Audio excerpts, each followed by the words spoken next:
നമ്മുടെ വാഹനത്തിൻ്റെ RC ബുക്കിൽ ആധാറിൽ ലിങ്കായിട്ടുള്ള അതേ മൊബൈൽ നമ്പർ തന്നെ ലിങ്ക് ചെയ്യാൻ വേണ്ടി പറയുന്നുണ്ട്. അതെങ്ങനെ ചെയ്യാമെന്നുള്ളതാണ് ഈ വീഡിയോയിൽ നോക്കുന്നത്.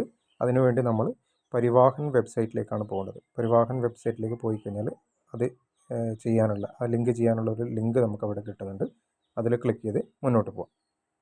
പരിവാഹൻ.gov.in എന്ന് സെർച്ച് ചെയ്യുക. അപ്പോൾ നമുക്ക് പരിവാഹൻ്റെ വെബ്സൈറ്റിൽ ഹോം പേജിൽ വരും. അവിടെ നമുക്ക് മൊബൈൽ അപ്ഡേറ്റ് എന്നുള്ളൊരു ലിങ്ക് കാണിക്കും. വാഹനൻ്റെ ഒരു QR കോഡ് അവിടെ ഉണ്ട്. ആ ലിങ്ക് വഴി നമുക്ക് ക്ലിക്ക് ചെയ്ത് മുന്നോട്ട് പോകാം. അതിലേക്ക് പോകുന്ന സമയത്ത് വാഹനത്തിൻ്റെ registration number, engine number, chassis number, അതേപോലെ തന്നെ രജിസ്ട്രേഷൻ ഡേറ്റ്, ഫിറ്റ്നസ് ഡേറ്റ് അതൊക്കെ കൊടുത്തതിന് ശേഷം വാലിഡേറ്റ് ചെയ്യുക. വാലിഡേറ്റ് ചെയ്ത് കഴിഞ്ഞാൽ നമുക്ക് ആധാറിൽ ലിങ്കായിട്ടുള്ള മൊബൈൽ നമ്പർ ടൈപ്പ് ചെയ്ത് കൊടുക്കാനുള്ള ഓപ്ഷൻ വരും. അതേ നമ്പറിൽ തന്നെ OTP വെച്ചിട്ട് നമുക്കത് അപ്ഡേറ്റ് ചെയ്യാൻ കഴിയും.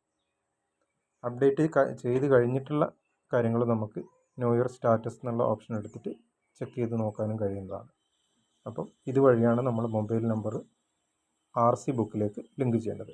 ഈ മൊബൈൽ നമ്പർ നിർബന്ധമായിട്ടും ആധാറിൽ ലിങ്കായിട്ടുള്ള മൊബൈൽ നമ്പർ തന്നെ ആയിരിക്കണം.